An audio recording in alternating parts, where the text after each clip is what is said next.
धनबाद के केंदुआड़ी में अब लोग तड़प तड़प कर मरने लगे हैं, जिसे देखने के बाद नज़र के सामने भोपाल गैस कांड जैसी स्थितियां दिखने लगती हैं। इस मामले की गंभीरता को देखते हुए इलाके को हाई अलर्ट पर कर दिया गया है। साथ ही शासन, प्रशासन, कंपनी सब रेस हो गई हैं।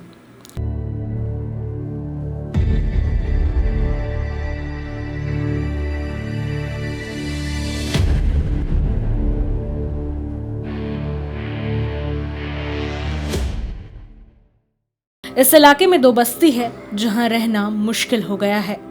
यहां तक कि अब लोगों की जान पर बनाई है। राजपूत और मुस्लिम बस्ती में अचानक लोग गिरने लगे, उसके बाद दो महिलाओं की मौत हो गई। दर्जनों अस्पताल के बेड तक भी पहुंच गए हैं।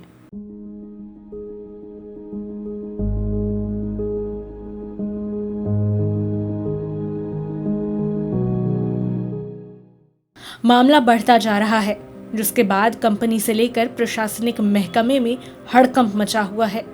पूरा अमला मौके पर पहुंचकर जांच शुरू कर चुका है, पर आखिर इसके पीछे की वजह क्या है? आखिर क्यों लोग बेहोश होने लगे हैं? आखिर कैसे दो लोगों की जान चली गई? और क्या सच में जहरीली गैस ही पूरी घटना की वजह है, या फिर कहानी कुछ और ही है?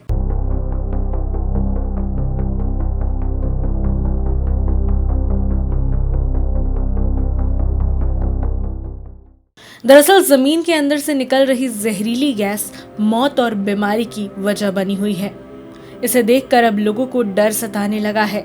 आज केंदुआडी का ये हाल है, इसके बाद हो सकता है कि उनके इलाके में भी इसी तरह की स्थिति बनाए और उनकी जिंदगियां भी इसी तरह से बर्बाद हो जाए। धनबाद को कोल कैपिटल कहा जाता है। यहाँ हर दिन हजारों टन कोयला निकलता है। इससे देश रोशन होता है, लेकिन इस कोयले में बीते 100 साल से आग लगी है, जिससे जमीन के अंदर ही कोयला हर दिन जल रहा है। वहीं एक तरफ कोयले की आग से बर्बादी झेल रहे हैं लोग, वहीं दूसरी तरफ अब उसी आग से गैस निकलने लगी है, जो लोगों की जान पर बनाई है। अगर धनबाद की हवा की बात करें तो ये भी दुनिया के सबसे प्रदूषित शहर के लिस्ट में 48वें नंबर पर है, जो कि लोगों के स्वास्थ्य के लिए काफी खतरनाक है। अब इस पूरे मामले में अस्पताल, एनडीआरएफ और पुलिस प्रशासन अलर्ट मोड पर है। जब मरीज अस्पताल पहुंचना शुरू हुए तो सब चौंक गए। अस्पताल के डॉक्टर शशि कुमार रवि ने बताया कि केंदुआडी गैस मामले को लेकर कस्तौर रीजनल अस्पताल पूरे अलर्ट मोड पर है। 6 एम्बुलेंस जो ऑक्सीजन से लैस हैं, उन्हें प्रभावित क्षेत्र में तैनात किया गया है। इससे गैस से प्रभावित मरीजों को तत्काल इलाज की सुविधा मिल सके। उन्होंने आगे बताया कि अब तक अस्पताल में गैस से प्रभावित कुल 18 मरीज आ चुके हैं। देखिए, जो अभी के हालात है जिसमें पाया गया है कि वहाँ पे गैस रिसाव केंदुआडी में हो रही है, उससे अफेक्टेड जो भी मरीज मिल रहे हैं मुझे, तो वो मरीज हमारे पास आ रहे हैं। रीजनल हॉस्पिटल कस्तौर में आ रहे हैं। हमारी तरफ से 6 एम्बुलेंस विद ऑक्सीजन और पैरामेडिकल स्टाफ केंदुआडी थाना जो साइट बनाया गया है वहाँ पे तैनात है 24 घंटा। जहाँ पे भी मरीज पाए जा रहे हैं, मिल रहे हैं, वहाँ से मरीज को लेकर के और फिर उनको रीजनल हॉस्पिटल कस्तौर लाया जा रहा है।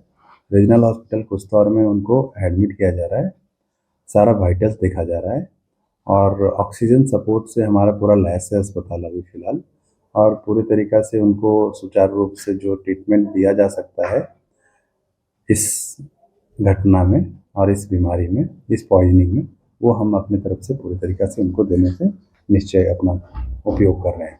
अभी तक कितना पेशेंट आपके यहाँ आए? अभी तक जो है, जब से हमारे पास मरीज आना स्टार्ट हुए, टोटल 18 मरीज अपने पास आए हैं, जिसमें से 14 मरीज एडमिट हुए हैं और 3 मरीज ऐसे हैं 18 में से जिनको इमरजेंसी में आए, वो पूरी तरीके से स्वस्थ हैं और वो उनका वाइटल्स भी पूरा नॉर्मल था, तो उनको ओपीडी देख करके और उन्हें फिर छोड़ दिया गया कि अगर दिक्कत होती है तो बताएंगे। क्या चीज़ का सिम्टम आ रहा है ये मरीज का? ये जो अभी है इसमें बेसिकली 3-4 सिम्टम जो कॉमन है, जो सबसे ज़्यादा है, सबसे ज़्यादा जो है वो थोड़ा ब्रीदिंग डिफ़िकल्टी हो रही है, सांस लेने में दिक्कत हो रही है, वोमिटिंग हो रहा है और थोड़ा चक्कर भी आ रही है कुछ लोगों को। एक दो मरीज में थोड़ा बेहोशी का भी पाया गया कि वो घर में बेहोश होकर के गिर गए थे, मगर यहाँ आने के बाद उनको ऑक्सीजन सपोर्ट देने के बाद वो पूरी तरीक़े से स्वस्थ हो गए। और ऐसे भी बहुत क्रिटिकल पेशेंट्स वगैरह नहीं मिले हैं, जब वो समय रहते हुए हमारे पास पहुंच जा रहे हैं तो वो अच्छे तरीक़े से स्वस्थ हो जा रहे हैं। अभी फ़िलहाल मेरे पास जितने भी मरीज एडमिट हैं, 8 मरीज एडमिट हैं, 8 लगभग स्वस्थ हैं और जिसमें से कुछ मरीज 24 घंटा का से ज़्यादा हो गया सुपरविजन में, तो वो उनको अगर सारा चीज़ वाइटल स्टेबल रहेगा तो उनको फर्दर डिस्चार्ज करने का हम लोग प्रयास कर रहे हैं, ताकि अगला अगर कोई मरीज आए तो हमारे पास पर्याप्त बेड रहे खाली और हम उसका जो है स्वास्थ्य को देख सकें। ये कह सकते हैं कि पूरी तरह से जो है हॉस्पिटल अलर्ट मोड पर है। अभी पूरी तरीक़े से अस्पताल अलर्ट मोड में और बेसिकली हमेशा ही रहता है, मगर चूँकि ये ऐसा घटना है जो कि आपदा है, जो कि बिन बताए आया है, तो इस घटना में और भी जितनी भी चीज़ें मुझे संसाधन की ज़रूरत है वो हमारी जो अथॉरिटी है वो मुझे मुहैया करा रही है और हम उसी बेस पे सारा काम को कर पा रहे हैं। रिसाव क्षेत्र का मुआयना करने एनडीआरएफ की टीम भी धनबाद पहुंच चुकी है। केंदुआडी थाने में कैंप कर रही है और टीम में कुल 32 लोग शामिल हैं। टीम गैस रिसाव वाले क्षेत्र का मुआयना करेगी, गैस की मात्रा का डेटा भी कलेक्ट करेगी। बता दें कि सिम्फर, डीजीएमएस, सीएमपीडीआईएल और बीसीसीएल की रेस्क्यू टीम लगातार इसके लिए जांच कर रही हैं। वहीं गैस में कार्बन मोनोऑक्साइड की मात्रा भी लगातार मॉनिटरिंग की जा रही है। जहां भी गैस रिसाव होता पाया जा रहा है वहां मार्किंग की जा रही है। पुटकी पीबी एरिया के नए जीएम जेके मेहता ने बताया कि 1-2 स्थानों पर गैस की मात्रा अभी भी अधिक है, जो कि खतरे की घंटी है। उन्होंने बताया कि आपदा की स्थिति में लोगों को चिकित्सा सेवा उपलब्ध कराने के लिए सेंट्रल हॉस्पिटल में 30 बेड की अलग से समुचित इलाज की व्यवस्था की गई है। 1 मिनट का टाइम देंगे, 1 मिनट में करें, क्योंकि हम लोग इमरजेंसी काम करें, इसको आपको समझना है। हाँ, तो बस हम ज़्यादा बोलिए चलिए। कई जगह का रीडिंग लिया गया, अभी वर्तमान स्थिति अभी क्या है? वर्तमान स्थिति पूर्ववती है, मात्रा बढ़ती जा रही है।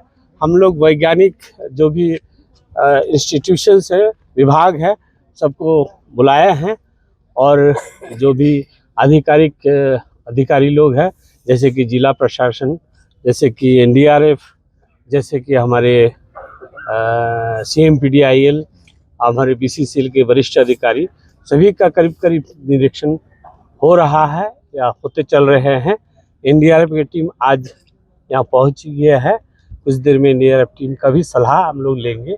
हम लोग ये कोशिश में हैं कि इसकी कारण पता करें और एक जब तक पूरा जगह का छानबीन होके एक पिक्चर तैयार ना हो तो कोई सिद्धांत नहीं ले पा रहे।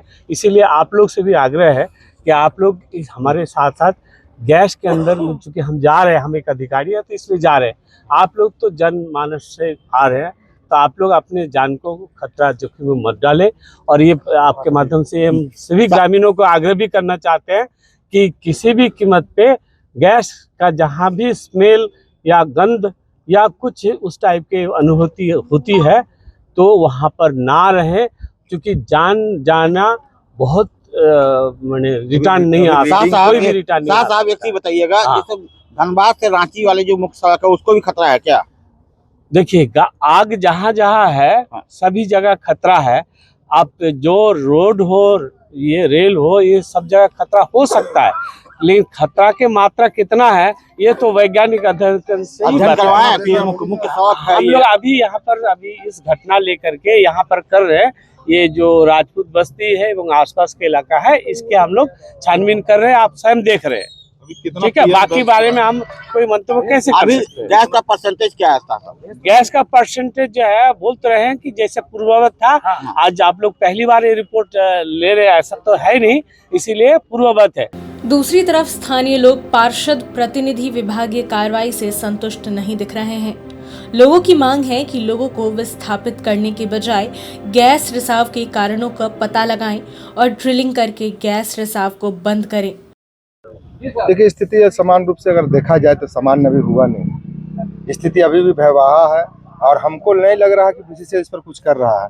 आपका आंखों देखा हाल है, 3 दिन 4 दिन बीत गया, 5 दिन सिर्फ टेक्नोलॉजी के नाम पर 10 गो कंपनी को टेक्नीशियन को बुलाया जाता है, पर काम जीरो, धरातल पर काम जीरो। और हमको लगता है ये मजबूर होकर जब जनता सड़क पर उतरेगी तभी प्रशासन का नींद खुलेगा, प्रबंधन का नींद खुलेगा। रीडिंग ले रहा है, जगह जगह रीडिंग दे रहा है, नापा जा रहा है कितना क्या है, उससे कुछ फर्क पड़ रहा है? सर एक बात बताइए सर, गैस को कोई रोक सकता है क्या सर? रीडिंग अगर आ रहा है तो इसका जांच करे, कहाँ पर इसका धरातल में कहाँ पर रिसाव हो रहा है, कहाँ से इसको निकाला जाएगा, उस पर काम करना चाहिए। बीसीसीएल कह रही है कि अब जो सड़क है जो NH वो भी खतरे में है। तो धनबाद तो सर इसका जिम्मेवार कौन है? इसका जिम्मेवार कौन है? बीसीसीएल प्रबंधन। हर हाल में इसका काम होना चाहिए। अगर सड़क बर्बाद होता तो यहाँ का सड़क को बर्बाद कर देता। अब इस पूरे मामले को लेकर वहां रहने वाले लोगों के लिए अच्छी खबर सामने आती है, ये तो समय ही बताएगा। साथ ही कैसे पूरे इलाके के साथ लोगों की जिंदगी बचाई जाएगी, ये भी वक्त आने पर ही पता चलेगा।